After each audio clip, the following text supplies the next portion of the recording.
উচ্চকক্ষ বা নিম্নকক্ষে পিআরের দাবি জানিয়েছে কয়েকটি দল, আবার পাশাপাশি ঐকমত্য কমিশনের যে আলোচিত সনদ সেটি নিয়ে একটু আপনার কাছে জানতে চাই। বিএনপির পক্ষ থেকে বিএনপি নেতা জনাব নজরুল ইসলাম খান তিনি বলেছেন যে যদি জেপিআরের দাবিটি আসলে এখন করা হচ্ছে ইসলামী দলের পক্ষ থেকে, বিশেষ করে তারা নিম্নকক্ষ বা আর আপনারা উচ্চকক্ষেও করছেন, এটি কার্যকর করতে হলেও তো সংসদ নির্বাচন দরকার, কারণ 2/3 ছাড়া তো সংবিধান সংশোধন করাও সম্ভব নয়। তাহলে এর আগে আসলে কিভাবে সম্ভব? আজকে যেই বক্তব্যটা নজরুল ইসলাম খান সাহেব দিয়েছেন, ওনারা আসলে পুরোটাই হিসাব করছেন যে নির্বাচন এবং ক্ষমতা কেন্দ্রিক বিচার বিবেচনা দিয়েই ওনাদের চিন্তার মধ্যস্থল শুধু একটাই এখন আসলে, যে নির্বাচন হবে এবং ওনারা কিভাবে ক্ষমতায় যাবেন। এই জন্য যে কোনো বিষয়ে যখন আলোচনার টেবিলে আসে তখন কোনো অল্টারনেটিভ ওনারা চিন্তা করতে পারেন না। ওনারা প্রথমেই চলে যান নির্বাচন এবং ওনাদের সম্ভাব্য ওনাদের দ্বারা গঠিত সংসদে কি করতে পারবেন বা পারবেন না, কতটুকু ক্ষমতা ওনাদের হাতে আছে সেইটাই বয়ানই ওনারা দেন।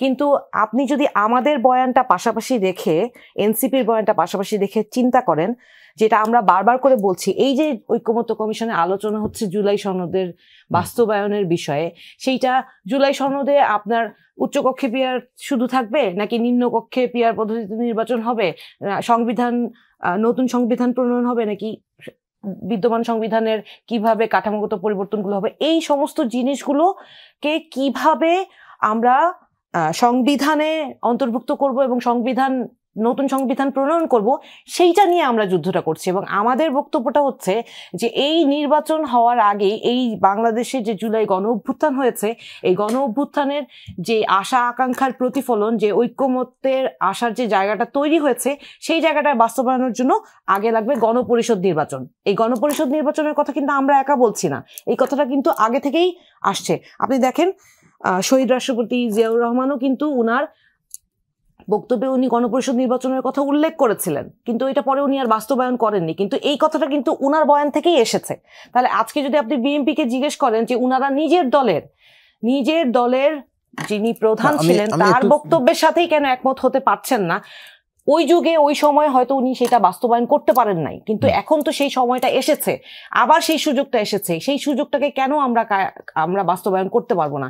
যেই বাকশালী রাষ্ট্র কাঠামোটাকে পরিবর্তন করার জন্য জিয়াউর রহমান প্রস্তাব করেছিলেন এই গণপরিষদ নির্বাচনের, সেই একই পরিস্থিতি কিন্তু আবার এসেছে। শেখ হাসিনা বলেন বা অন্যান্য রাজনৈতিক দলগুলো যে রাষ্ট্র কাঠামোতে এসে যে স্বৈরাচারী ক্ষমতা কেন্দ্রিক রাজনীতি করার চেষ্টা করে, সেইটা ভেঙে দিয়ে সংবিধানকে সুষ্ঠুভাবে পুনরায় ফিরে আসার জন্য গণপরিষদ নির্বাচন প্রয়োজন। এবং এই গণপরিষদ নির্বাচন হইলে কিন্তু আপনার এই প্রশ্নগুলোর উত্তর একসাথে এসে যাবে। যেহেতু একটি ঐক্যমত্য কমিশনের বৈঠক হয়েছে, সেখানে বেশ কিছু বিষয় সবাই সর্বসম্মতিতে একমত হয়েছেন, তাহলে গণপরিষদ কেন দরকার? বিএনপিও তো রাজি হয়েছে যে এই বিষয়গুলো তারা সংসদে সংশোধন করবে। সর্বক্ষমতার অধিকারী কিন্তু জনগণ। ঐক্যমত্য কমিশনে রাজনৈতিক দলগুলো আলাপ আলোচনা করেছে, ঐক্যমত্য কমিশন এই পুরো হোল প্রসেসটাকে ফ্যাসিলিটেট করছে, তাই না? আবার অনেকে বলছে অন্তর্বর্তীকালীন সরকারের কি সেই ক্ষমতা আছে কিনা এই ধরনের সিদ্ধান্ত নেয়ার ক্ষেত্রে এই বিষয়টা ঐক্যমত্য কমিশন ফ্যাসিলিটেট করার। তো এই ধরনের প্রশ্নগুলোর উত্তর কে দিবে? জনগণ। সিদ্ধান্ত কে নিবে? জনগণ। কিভাবে নিবে? গণপরিষদ নির্বাচনের মাধ্যমে, ভোটের মাধ্যমে, সাধারণ নির্বাচনের মাধ্যমে। সাধারণ নির্বাচনে তো আপনি, যেহেতু আপনারা বলছেন নির্বাচনে আপনি সংসদ তৈরি করবেন, কিন্তু যেই দলটা একটা বড় রাজনৈতিক দল, জনগণ যদি বিএনপির এই প্রস্তাবকে মেনে না নেয়, তাহলে বিএনপিকে জনগণ ভোট দিবে না, আপনাদেরকে ভোট দিবে। এই গণপরিষদ নির্বাচন যদি হয়, কোন প্রস্তাবগুলো জনগণ মেনে নিবে, কোনগুলো মেনে নিবে না, সেটা তো জনগণই সেইটার মধ্যে প্রতিফলন দেখাবে। আপনি যদি বারবারই শুধু ক্ষমতা কেন্দ্রিক জাতীয় সংসদ নির্বাচনের কথা বলেন, তাহলে তো আমার রাষ্ট্র কাঠামো পরিবর্তন হলো না। আর আমি তো এমন কোন রাজনৈতিক দলগুলো, বিদ্যমান রাজনৈতিক দলগুলোর উপর আমি ভরসা করতে পারি না, যাতে জনগণের উপরে তো ভরসা করতে পারেন। অবশ্যই জনগণের উপর আমার আস্থা রাখতে হবে। সেই জনগণ যদি বিএনপিকে ভোট দেয়, তার মানে জনগণ আসলে এই মুহূর্তে ওটাই চাইছে, এমনটি নয় কি? বিএনপিকে ভোট দিবে কি দিবে না সেটা তো আপনারা চাপায় দিলে জনগণের উপর হবে না। চাপায় কেন? ভোট তো সব গ্রহণযোগ্য ভোট হইতে হবে। এইটা গ্রহণযোগ্য ভোটের বাস্তবতা কি আছে? আজকে নির্বাচন কমিশনের সংস্কারের কথা 31 দফার মধ্যে যেই বিএনপি গত বছরের আগে বলেছে, সেই একই নির্বাচন কমিশনের এখন পরিবর্তনের কথা তারা বলে না। আপনার সেই লেভেল প্লেইং ফিল্ড এনশিওর করে কি নির্বাচন কমিশন নির্বাচন দিতে পারবে?